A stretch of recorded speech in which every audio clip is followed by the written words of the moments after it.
Bismillahirrahmanirrahim. Assalamualaikum warahmatullahi wabarakatuh. Salam sejahtera bagi kita sekalian. Shalom, salve, om swastiastu. Namo Buddhaya, salam kebajikan. Saudara-saudara, bapak-bapak ibu yang saya hormati, saya juga ingin menyapa tokoh-tokoh yang hadir. Tidak apa-apa, memakan waktu nggak apa-apa kan?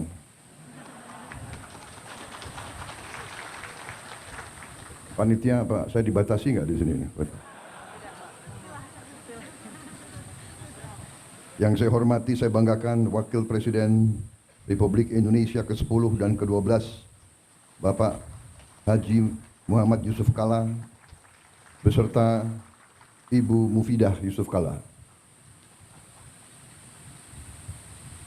Yang saya hormati, saya banggakan Ketua Umum Pengurus Pusat Muhammadiyah, Profesor Dr. Haji Haidar Nasir, beserta para kiai, para ulama, serta para pimpinan Pusat Muhammadiyah dan seluruh keluarga besar Muhammadiyah yang saya hormati dan saya banggakan. Ketua Umum PP Aisyah, Ibu Salmah Urbaniah, beserta ibu-ibu pengurus Aisyah yang hadir.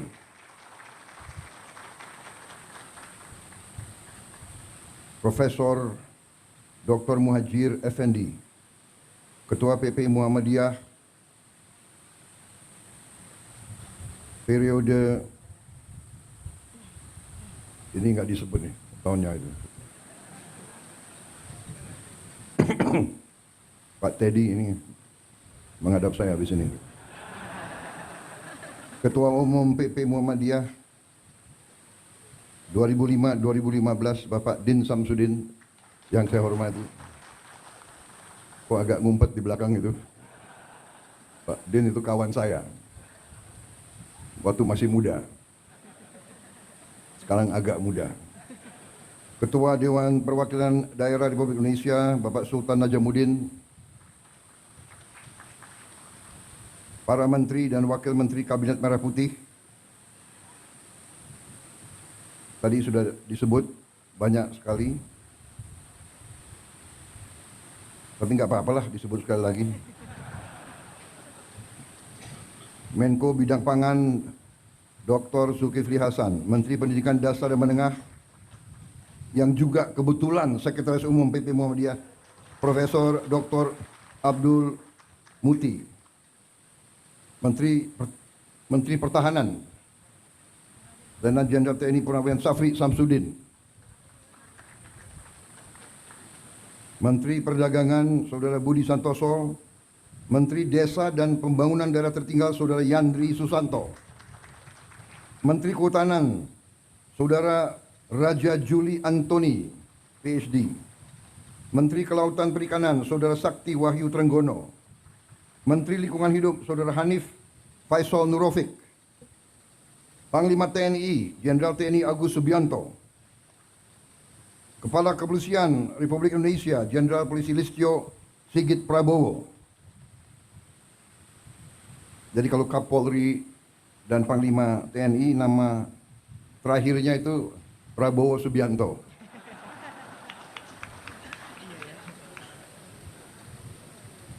Jangan-jangan nggak diganti-ganti ini. Jangan-jangan. Kepala Badan Gizi Nasional Profesor Dr. Dadan Hindayana, Sekretaris Kabinet Saudara Teddy Indra Wijaya, Ketua Komisi 7 DPR RI Saudara Saleh Daulay, Pejabat Gubernur NTT Saudara Andriko Noto Susanto, Gubernur terpilih NTT Saudara Melkiades Lakalena, Wakil Gubernur terpilih NTT Saudara Yohanes Asadoma, Wakil Menteri Luar Negeri Saudara Anies Mata, PhD, Wakil Menteri Pendidikan Dasar Menengah Dr. Fajar Riza Ulhaq, Wakil Menteri Dikti, Sains dan Teknologi Profesor Dr. Fauzan, mantan Rektor Universitas Muhammadiyah Malang. Wakil Menteri Pelindungan Pekerja Migran Indonesia Saudara Zulfikar Ahmad, Wakil Menteri Perumahan dan Kawasan Pemukiman Saudara Fahri Hamzah, Wakil Menteri Kehutanan Saudara Sulaiman Umar, Wakil Kepala Badan Penyelenggara Haji Saudara Dahnil Anzar, Rektor Universitas Muhammadiyah Kupang Bapak Zainur Wula, beserta seluruh rektor dan guru pendidikan tinggi Muhammadiyah yang hadir di sini. Dan tentunya peserta Tanwir dan Milad Muhammadiyah yang ke-112 yang saya hormati dan saya banggakan. Tadi saya baca banyak tokoh-tokoh karena ternyata banyak sekali di antara mereka juga yang ada hubungan dekat dengan Muhammadiyah. Apakah mereka pernah pengurus Muhammadiyah atau lulusan Universitas Muhammadiyah atau SMA Muhammadiyah. Demikian bukti keberhasilan Muhammadiyah sebagai organisasi kemasyarakatan, sebagai organisasi dakwah, dan lebih dari itu sebagai organisasi pendidikan dan kesehatan. Saudara-saudara sekalian, Presiden Republik Indonesia yang pertama dan kedua juga merupakan warga Muhammadiyah. Kalau tidak salah, Presiden Soekarno pernah menjadi pengurus Muhammadiyah. Dan Ibu Fatmawati juga keluarga dari pimpinan Muhammadiyah di Bengkulu. Pak Harto juga warga Muhammadiyah, lulusan SD dan SMP Muhammadiyah. Bahkan waktu beliau presiden, sekian kali kabinet, banyak kawan-kawan non Muhammadiyah yang mengeluh, kok Pak Harto itu kok milihnya Muhammadiyah banyak sekali. Saya juga jangan saya nanti dituduh memilih Muhammadiyah banyak sekali, tidak.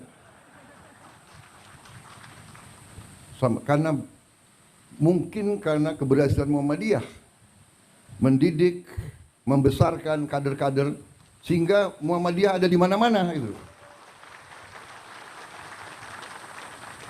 Kalau saya undang partai untuk koalisi, saya minta calon-calon terbaik mereka ajukan nama-nama. Saya nggak tanya, ini Muhammadiyah atau bukan. Ternyata sudah dilantik, ada yang bisik-bisik, itu Muhammadiyah Pak.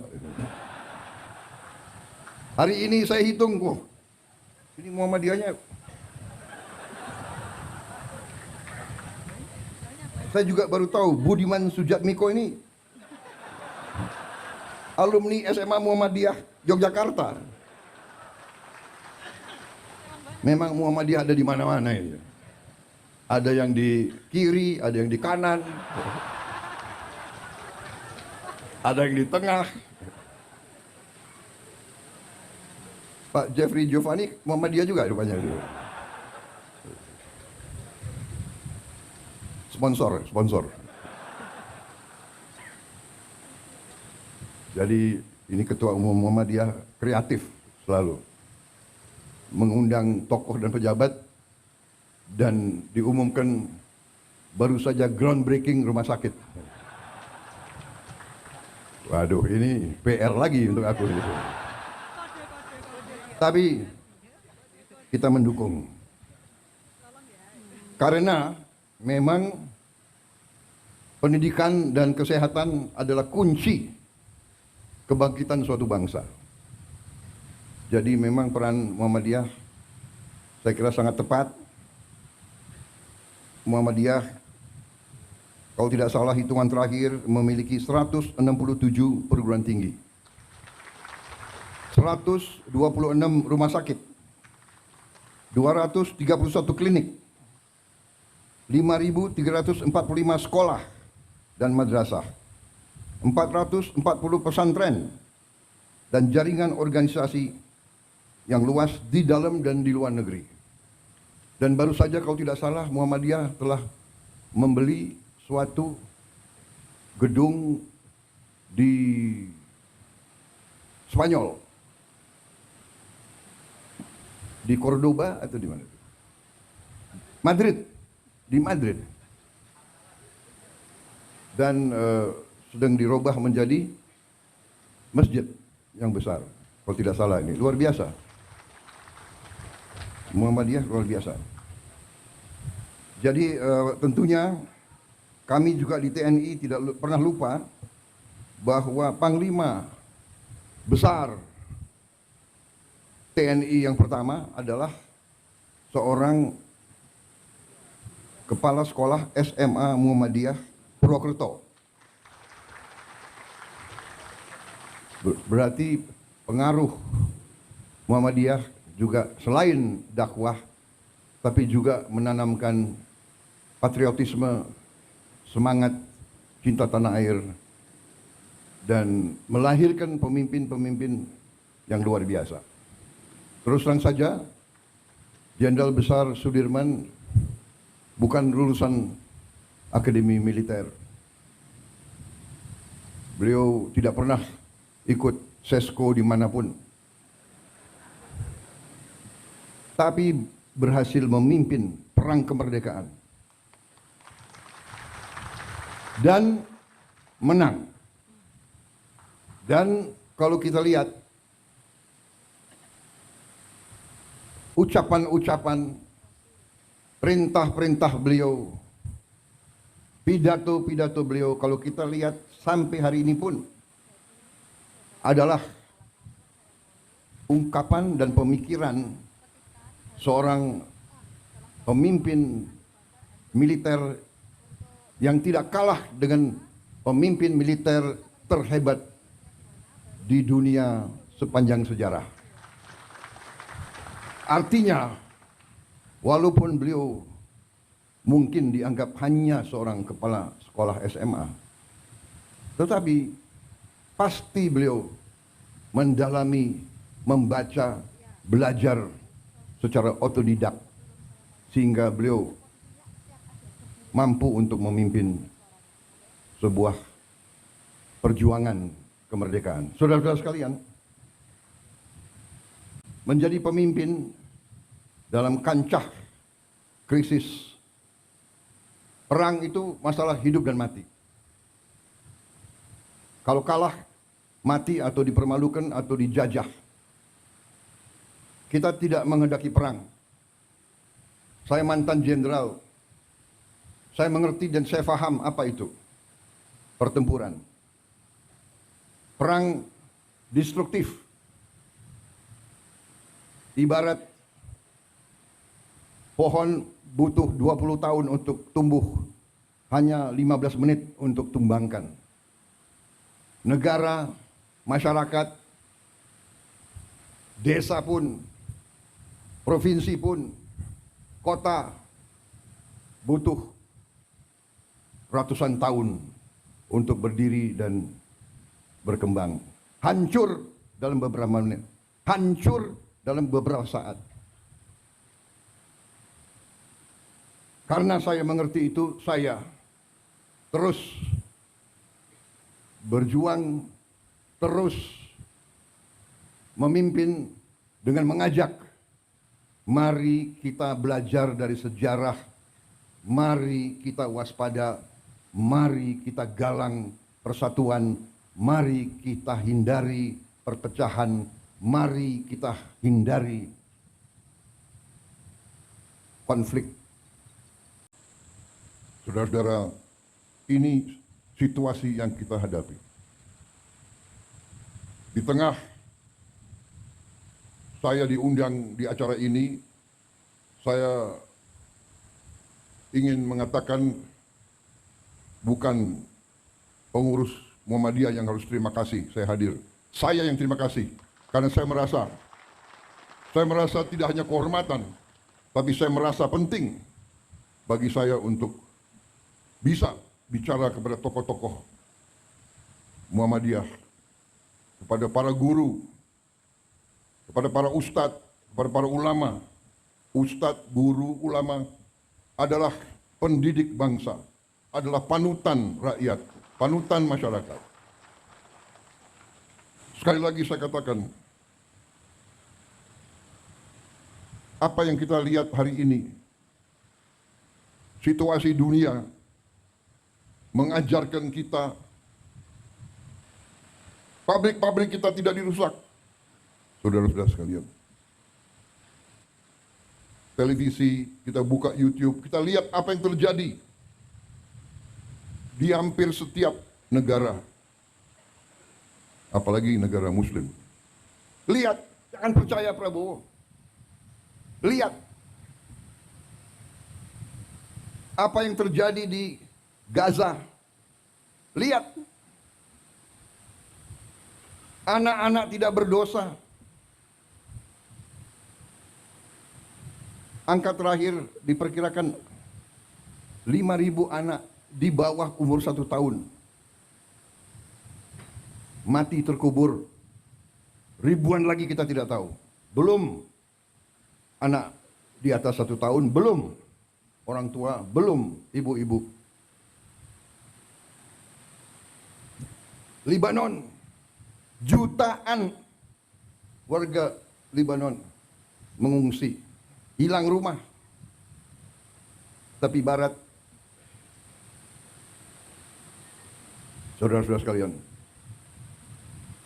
belum Ukraina, ya Ukraina jauh, tapi perang Ukraina mengakibatkan harga pangan naik di seluruh dunia. Ya, Gaza jauh, tapi itu saudara-saudara kita. Apa poin yang saya ingin sampaikan, saudara-saudara? Jangan kita anggap damai itu adalah biasa. Jangan kita anggap kita tidak menghadapi ancaman. Kenapa kita harus waspada? Karena kita kaya. Bukan kita ke negeri Belanda, orang Belanda ke kita. Portugis ke kita. Spanyol ke kita. Prancis ke kita. Inggris ke kita. Dari dulu sampai sekarang. Saudara-saudara, saya kira pelajaran termasuk di semua agama, pelajaran agama Islam pun mengajarkan bahwa kita harus bertanggung jawab atas keselamatan kita sendiri, keselamatan keluarga kita, dan juga atas harta kita. Jadi saudara-saudara, dalam kondisi penuh ketidakpastian, di mana hitungan sekarang adalah di Eropa terjadi kurang lebih 17% kemungkinan perang nuklir. Ini pengamatan pakar-pakar di Eropa. Karena negara barat mengizinkan peluru-peluru jangka jauh, jarak jauh mereka menyerang Rusia. Rusia sekarang mengatakan dia boleh menyerang negara-negara barat menggunakan senjata-senjata yang paling mutakhir. Belum Timur Tengah, belum di Asia, Taiwan dan Korea Utara. Kalau tidak salah tadi malam pemerintah Korea Selatan menyatakan keadaan darurat di Korea. Jadi saudara-saudara, marilah kita jangan terlalu lengah, jangan terlalu santai. Kita non-blok, kita tidak memihak, kita menghormati semua negara. Itu maunya kita. Tapi saudara-saudara, 40% dari seluruh perdagangan dunia lewat lautan Indonesia. 40% seluruh perdagangan seluruh dunia lewat perairan kita. 70% energi Tiongkok, Korea, dan Jepang lewat perairan Indonesia. Bisakah kira-kira kalau terjadi perang besar, bisakah kita tidak terseret? Untuk itu kita butuh kepemimpinan politik yang handal. Dan kepemimpinan politik yang saya maksud bukan kepemimpinan politik yang hanya dari pemerintah. Dan untuk itu perlu ada kerukunan, perlu ada jiwa besar dari semua kalangan. Kita banyak berbeda. Perbedaan itu baik dan wajar. Kita berbeda suku, kita berbeda agama, dan untuk itu saya ucapkan hormat saya kepada Muhammadiyah. Saudara buka lembaga-lembaga pendidikan tidak hanya kepada umat Islam, tapi buka untuk semua. Saudara telah memberi contoh dalam toleransi, dalam kehidupan inklusif, dalam kehidupan saling hormat menghormati, dalam kehidupan saling menjaga, saling mendukung. Ini sangat penting. Ini sangat penting. Ada pihak dari semua agama, dari semua ras dan semua suku yang selalu mau mengambil garis yang keras. Fanatisme, fanatisme agama, fanatisme suku, fanatisme ras, fanatisme budaya dan sebagainya. Justru ini yang melahirkan peperangan.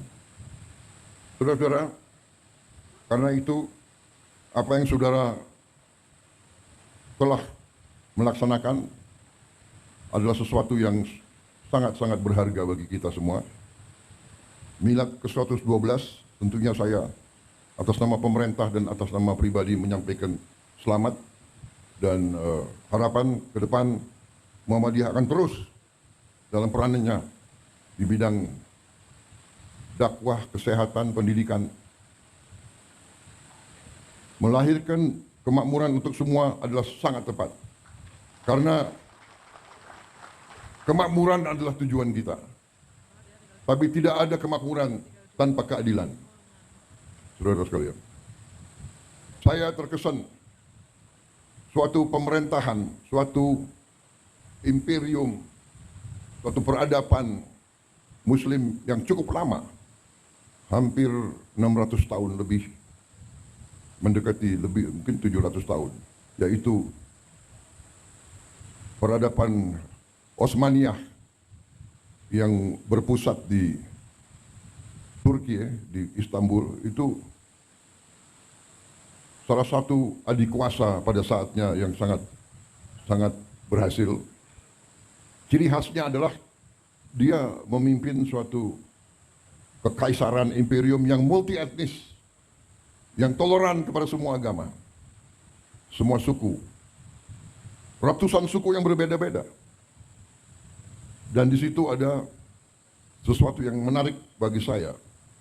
Untuk memimpin ratusan tahun dan memimpin imperium yang begitu luas, dia memiliki suatu akademi. Akademi gubernur. Akademi gubernur itu sebetulnya inti pelajarannya yang saya tarik itu satu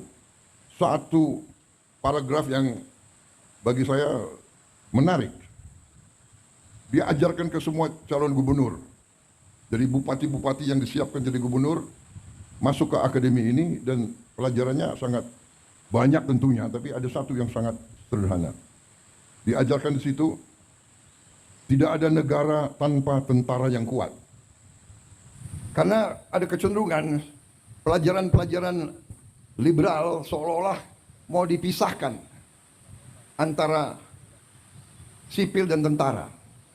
Mau dipisahkan antara cendekiawan sama, tidak bisa. Pelajaran Tidak ada negara tanpa tentara yang kuat. Tidak ada tentara yang kuat tanpa uang. Tidak ada uang tanpa kemakmuran. Tidak ada kemakmuran tanpa rakyat yang bahagia dan sejahtera. Tidak ada rakyat yang bahagia dan sejahtera tanpa pemerintah yang bersih dan adil. Ini benar sekali. Uang dari mana? Uang dari rakyat. Iya kan? Melalui pajak, melalui retribusi. Kalau rakyat tidak bahagia, gak mau bayar pajak dia. Pengusaha yang merasa diperes, ya kan? Dulu, sekarang mungkin tidak ada. Mudah-mudahan tidak ada lagi. Dia tidak rela bayar pajak, dia tidak rela.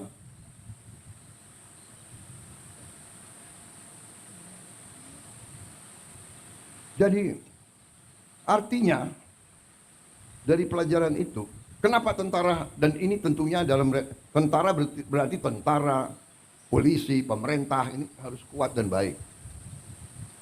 Tapi tidak mungkin kalau uangnya tidak cukup.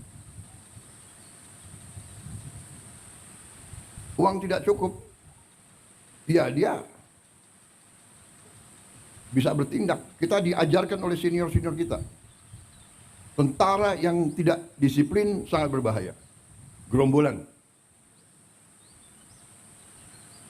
Tentara yang tidak setia kepada tuannya berbahaya. Siapa tuannya tentara? Tuannya tentara rakyat. Rakyat yang membayar tentara. Sepatunya, kaos kakinya, bajunya, semua dari rakyat. Kalau rakyat itu tidak bahagia, tidak sejahtera, dan mereka tidak mungkin bahagia dan sejahtera kalau pemerintah itu tidak bersih dan tidak adil. Ini pelajaran saya kira, bukan kita nyontek, kita perlu belajar dari yang baik, yang berhasil. Dan setiap peradaban tentunya ada pasang, ada puncak, ada surut. Surut. Kenapa? Karena dihajar di mana-mana. Dan kalau kita jujur, di ujungnya memang pemerintahan mereka pun juga terjadi korupsi dan sebagainya. Satu hal yang kita belajar dari sejarah, pemerintah yang korup tidak bisa membawa kemakmuran kepada rakyat. Itu pelajaran. Itu pelajaran. Jadi saudara-saudara, marilah kita bersama-sama sesuai dengan tema yang saudara-saudara pilih. Marilah kita berjuang mencari kemakmuran. Supaya kita hilangkan kemiskinan, hilangkan kelaparan, hilangkan stunting. Saudara-saudara, saya telah mempelajari angka-angka mendalam. Sungguh luar biasa kekayaan kita. Sungguh luar biasa. Tapi kita koreksi diri, kita banyak yang terus terang saja kurang piawai, kurang handal untuk menjaga kekayaan kita. Karena itu, saya bertekad untuk mencapai pemerintah yang bersih.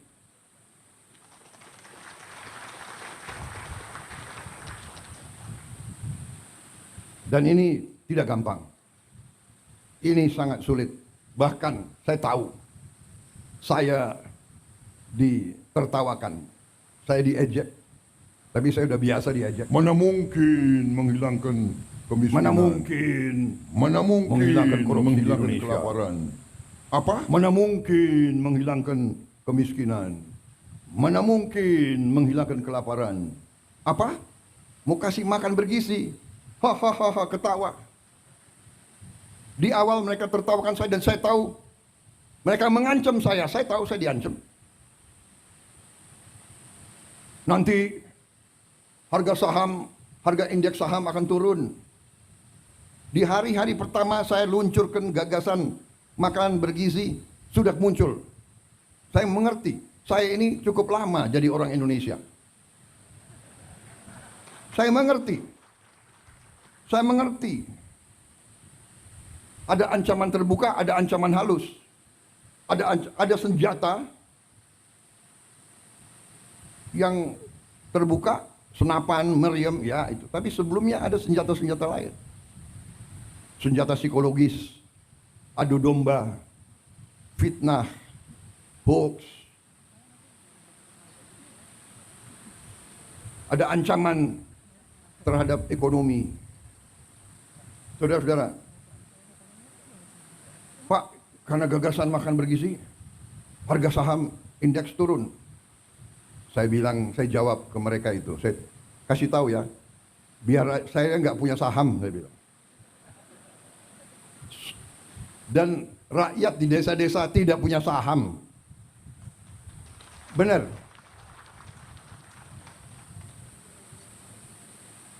Kalau saham jatuh, iya, pemain-pemain bursa itu. Siapa yang main bursa di sini? Menteri-menteri, ayo ngaku. Fahri Hamzah kayaknya, yuk. Ada bukan orang kaya saja main saham, tahu nggak? Ada teman-teman saya ahli matematik. Dia mau pakai algoritma. Tapi saya lihat hidupnya stres. Tiap detik lihat TV, lihat apa itu? Wah, harga saham turun 0,0 sekian. Oh, panik dia. Hitung lagi. Aduh, hidup stres, aku enggak mau lah.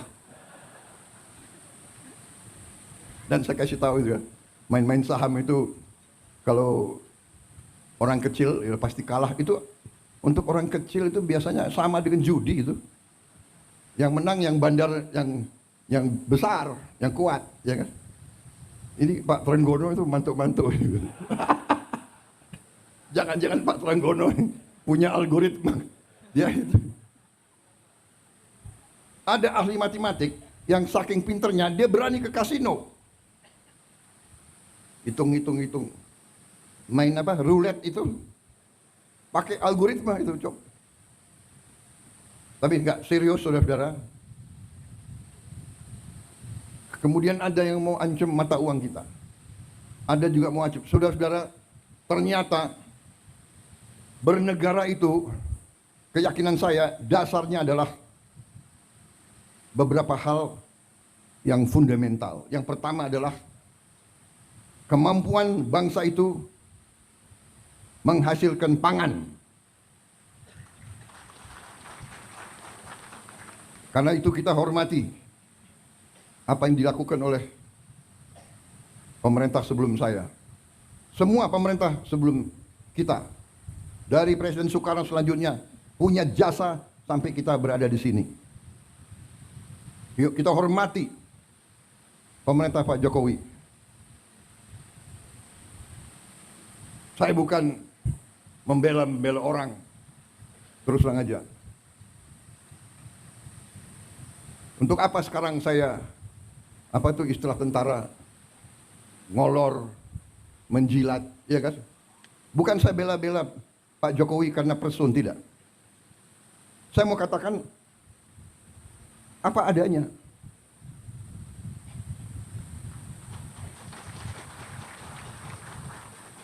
Kalau ada kekurangan, kita semua ada kekurangan. Semua pemimpin ada kekurangan. Jangan memfitnah, jangan menyerang. Kita semua punya kekurangan. Mau buka-bukaan, yang nggak enak. Kita diajarkan nenek moyang kita, orang tua kita, mikul dhuwur mendem jero. Orang tua hormati yang baik. Kita sebagai yang muda berani juga ngoreksi. Tapi ngoreksinya dengan cara yang baik, yang sopan. Saya kira itu ajaran ustadz-ustadz saya. Saya bukan orang yang terlalu baik. Agama saya akui di depan Muhammadiyah. Aku akui. Tapi saya ingat ajaran ustadz-ustadz saya. Tidak boleh dendam. Tidak boleh maki-maki. Ya kan? Tidak boleh sakit hati.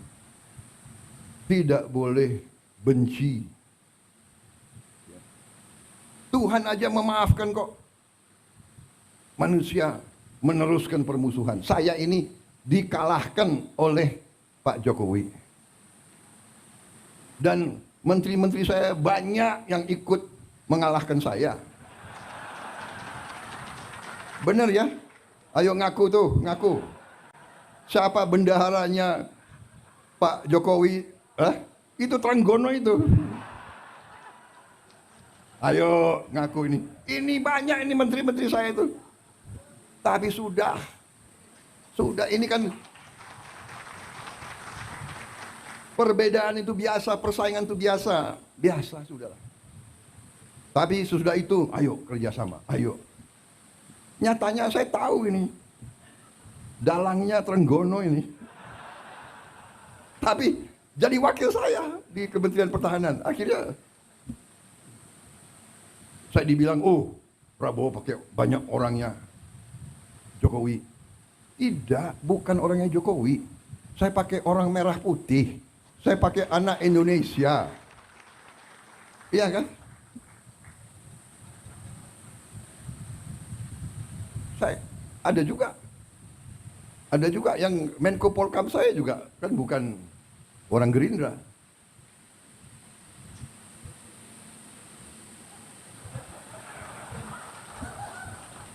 Dia memang non partai. Tapi saya ambil satu. Yang saya yakin di dalam hatinya semua itu cinta merah putih, cinta tanah air. Jadi tidak ada masalah. Di pilkada ada yang menang, ada yang kalah, sudah, ya kan?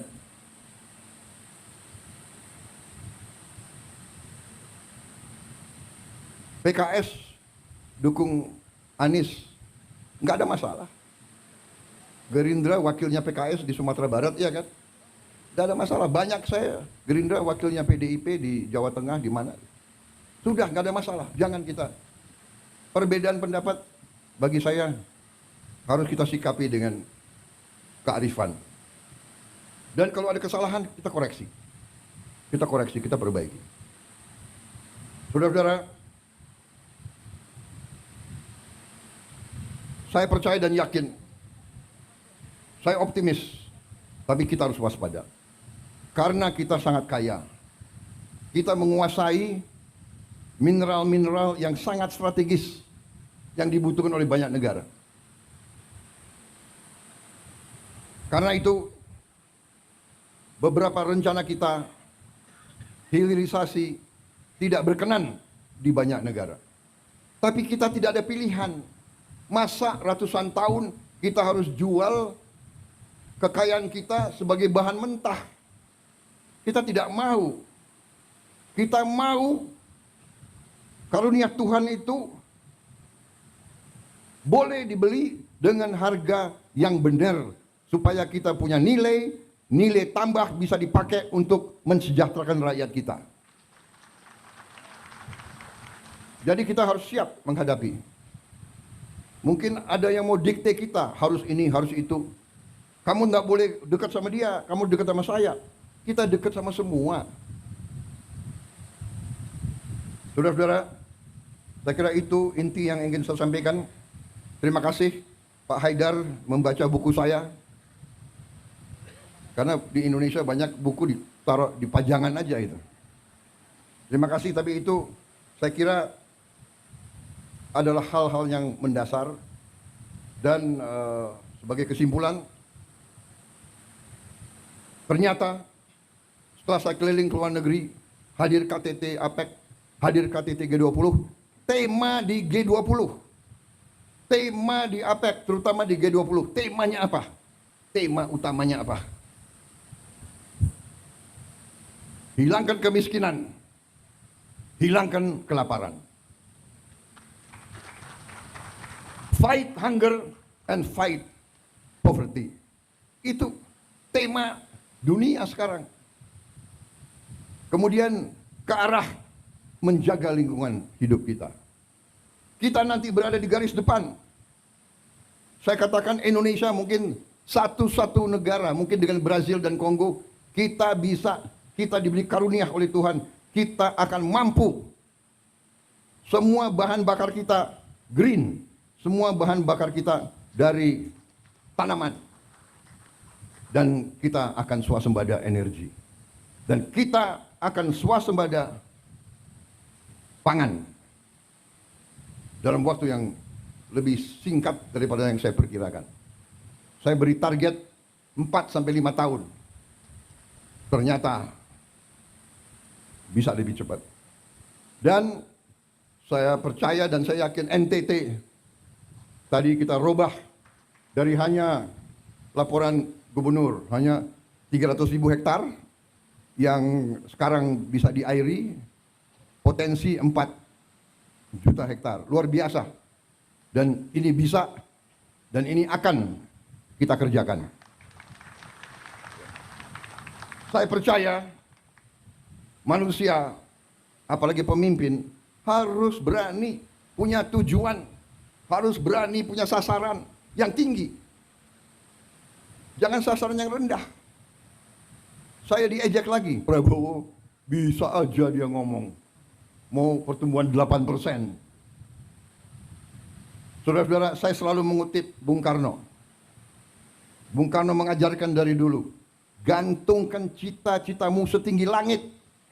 Kalau kau tidak sampai ke langit, minimal kau jatuh di antara bintang-bintang. Kalau pengalaman saya di tentara juga begitu. Kalau kita kasih target yang rendah, cukuplah. Tidak usah repot-repot. Ya kan? Target, saya kasih target. Kalau sekarang 5%, 5,5%, ya sudah 6% sajalah. Jangan-jangan nggak sampai 6% gitu. Tapi saya hitung angka-angka, saya percaya, saya yakin kita mampu sampai 8%. Kebocoran-kebocoran kita, kalau kita hemat, kalau pemerintah itu ketat, bersih, efisien, saya yakin bisa. Tapi ini butuh jiwa besar. Saudara-saudara, jiwa besar. Gubernur, bupati, semuanya harus bekerja. Wali kota. Sudahlah. Acara-acara yang tidak penting kurangi. Ya kan? Seminar, terlalu banyak rapat. Kenapa rapat atau ini harus di hotel, di mana gitu? Saudara-saudara, hitungan kita perjalanan luar negeri saja itu, Indonesia ini perjalanan luar negeri pejabat-pejabat $3 miliar. Saya minta dikurangi 50% saja. Kalau bisa dikurangi 50%, artinya kita bisa menghemat 15T. 15T itu berapa bendungan, berapa irigasi, berapa SD bisa kita perbaiki, berapa anak sekolah bisa kita kasih makan. Tolonglah ya, para menteri, puasa dulu. Puasanya 5 tahun. Kalau 5 tahun kita hemat $1,5 miliar dari perjalanan saja. Saudara-saudara, tapi bayangkan itu, apa yang kita bisa. Saya tapi sudah perintahkan Menteri Keuangan, Wakil Menteri Keuangan, teliti. Semua program diteliti, ternyata cukup besar penghematan. Cukup besar. Tapi saya tidak umumkan di sini supaya kita tidak cepat puas. Jadi saya mohon juga para gubernur terpilih, bupati terpilih, ya, ketat, efisien, kurangi yang bersifat tidak kritis. Kritis untuk kepentingan rakyat. Kritis kepentingan langsung. Nggak usah terlalu banyak seminar. Kita sudah tahu kesulitan rakyat. Iya kan? Sudah tahu.